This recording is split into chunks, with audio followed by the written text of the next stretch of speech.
Joining us now, the former Secretary of Homeland Security, Admiral James Lloyd, to tell us just how vulnerable we are right now and what we should be doing to prevent an attack like we saw in Paris. And Admiral, welcome. Should we even be talking about the holidays? Shouldn't our high alert be constant?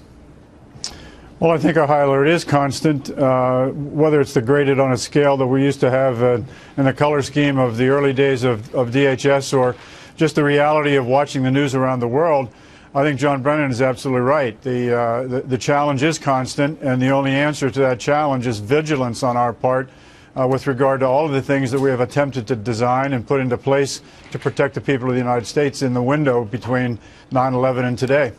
What is the likelihood that it could happen here? A very disturbing report out of Boston that Boston police and investigators were able to thwart a July 4th planned attack. It was a guy, an American, who had all kinds of weaponry. He was the son of a police captain, of all things. They found that he had a pressure cooker. He had these plans to buy guns. Are they here among us? Well, I think anyone who believes that there's not a chance that they are here among us is just not listening to the reality of today. I mean, a couple of years ago when ISIL just sort of came onto our screen, even with the language associated with forming a caliphate in the Middle East, the notion was all about land and the opportunity to have sovereignty over some chunk of land. And today, in the wake of Lebanon, in the wake of the Russian airliner, in the wake of the terrible Paris attacks last week, we recognize that there's an effort on their part to reach further than that, and to think that any of them would not fancy reaching to the United States is just the thought of someone who hasn't been paying attention for 10 years. All right, so we want to go in with eyes wide open, but are we doing enough? Do you currently see, without ripping or criticizing all the fine efforts of all our law enforcement, do you see holes right now in what we do here in the United States, sir? Well, I think the challenge is recognizing those holes when you can identify them and doing something about it, resourcing them appropriately when it's evident that there's a challenge on the table. So the whole notion of recognizing holes is, to me, all keyed to information and the means by which we gather information, analyze information, and then distribute tactics attendant to that information. And I think we're doing that better than we've ever done it before. But there's no one who will ever walk into the Oval Office and tell the president, hey, well, the last thing fell into place last night, sir. We are now secure. That's just not going to happen. We better never say that. We have some video that we can show you of Times Square today.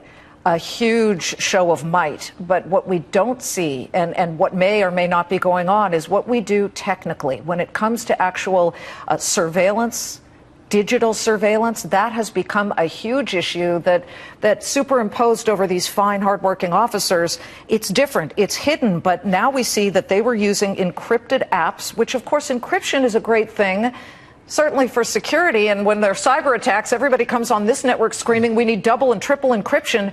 Well, now it appears that encryption was an actual tool for ISIS. You know, on our screen right now, we're showing from the Wall Street Journal how ISIS put this out, saying what's safest to use: Red Phone, Silent Circle, Chat Source, something out of Germany called Telegram. Look, WeChat and WhatsApp are unsafe for them because perhaps it's too easy for the authorities. But how do we square with privacy and security and then safety?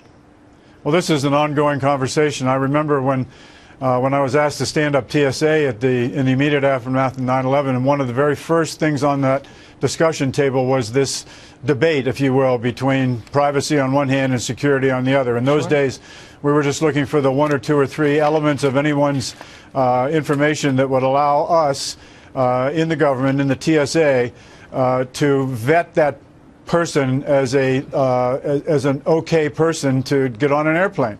And the challenges were immediately forthcoming from well-intentioned privacy experts who challenged the efficacy of us trying to do that. So this debate has been going on since then, and these are the kind of things like the debate with regard to metadata, the Silicon Valley debate, if you will, with Director Comey and the administration. And the debate continues today, and hopefully the people in government and in these important positions will allow that debate to continue and get the best answer for the well-being of our country. Well, we are going to be watching it. In fact, just coming up, we've got some people from Silicon Valley who are going to join into this debate because they've been the ones who created the actual cloud and encryption. So stay tuned for that. Admiral, it's great to have you. Thank you so much.